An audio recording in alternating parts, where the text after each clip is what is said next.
The question we're going to answer today is how do you step out of your comfort zone? This is a question that needs to be answered because if we talk about comfort zone, we can give a lot of definitions and all those things.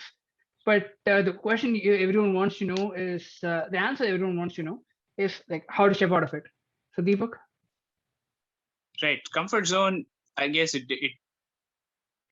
it's different for everyone, right? But everybody intuitively knows what their own comfort zone is in different spheres of life. So what the first thing you need to think about is what is it that makes you uncomfortable about stepping out of that zone?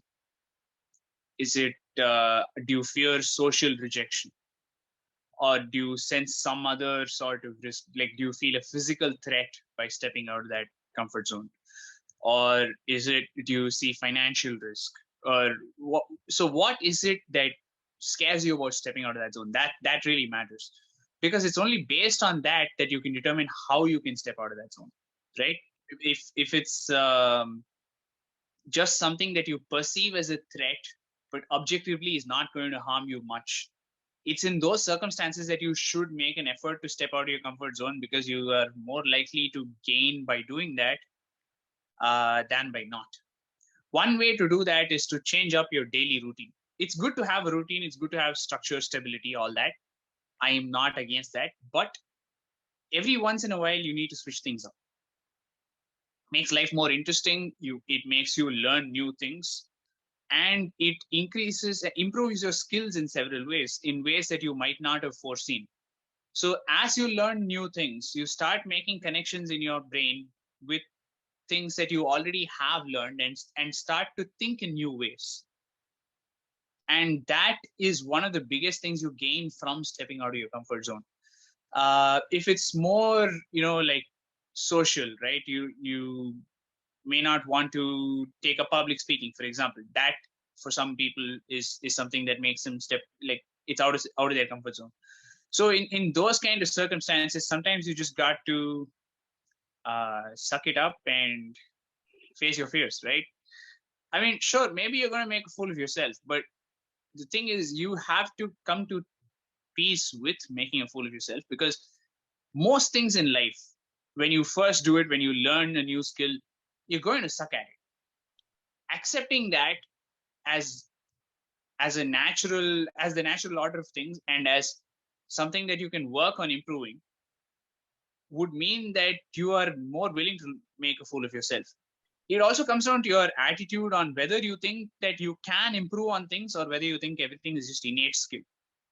If you think you can improve on everything, you're not going to judge yourself so much for being bad at something. You're just going to think, okay, this is something I need to work on if it's important to me.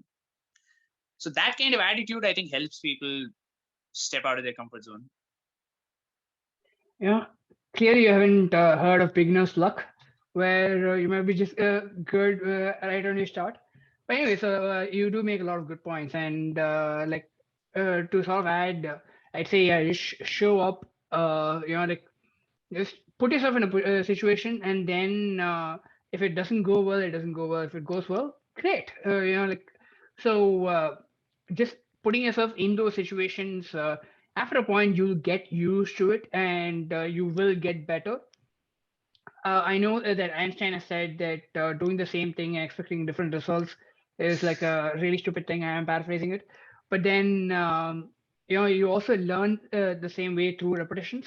So sometimes if your goal is different, it is not bad. Like it's not a wrong thing to actually do the same thing. And another thing I like is with your routines, it's because when you have routines, it's because you're comfortable with it.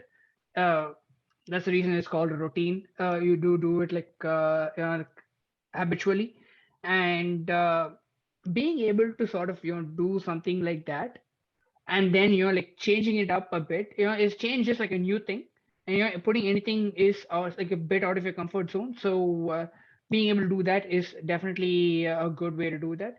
One other way I would say is create yourself a pseudo comfort zone where let's say like I'm like terrified of say skydiving, but then if I do it with my friends who I'm like like really close with and who have seen me be really scared, so like if I get scared there, like they won't be like, oh shit, like what the hell is he doing, like See, okay, no, they would That's actually a really react. good idea. Yeah, so just create a pseudo comfort zone for yourself where it's not really like the proper comfort zone, but then because like there are comfort stuff like like around you, like you would feel like what, maybe I can do it. And if like you tried all this, I mean, you wanted to show up, and then in the last second you got scared and you left. That's fine. Like the first step is trying to do it. Second step is actually doing it. So like you still made progress that day. That's awesome. Yeah, I really like that, because I don't think you should be too critical of yourself when you try. You should respect the fact that you tried.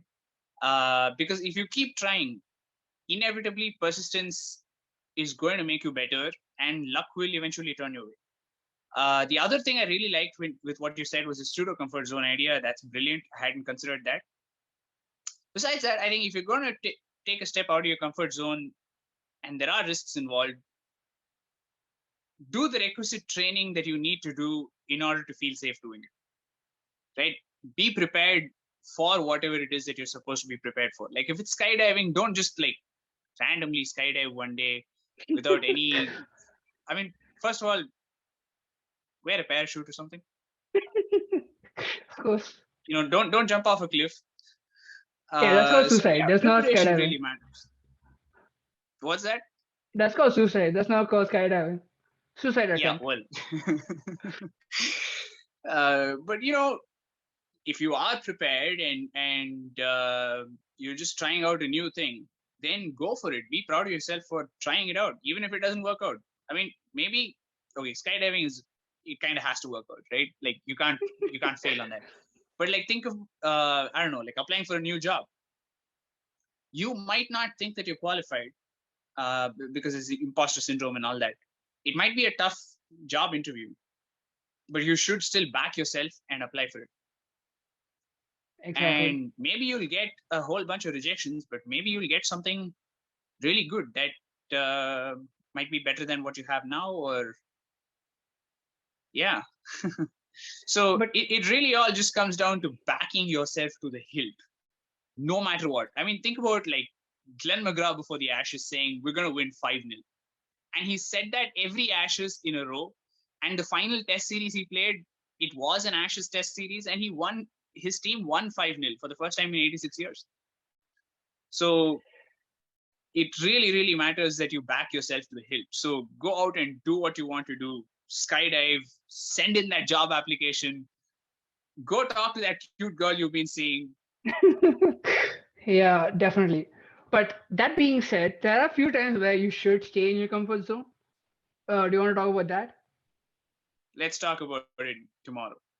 Okay, see you then. Oh, you're still here? Well, thanks for getting to the end of the video. Hey, while you're still here, make sure to like, comment, subscribe, and hit the notification bell to get new updates when we post videos. Also, make sure to check out these equally exciting videos as well. Have you pressed it yet? Come on, you have 5 seconds left. 3, 2, press it now!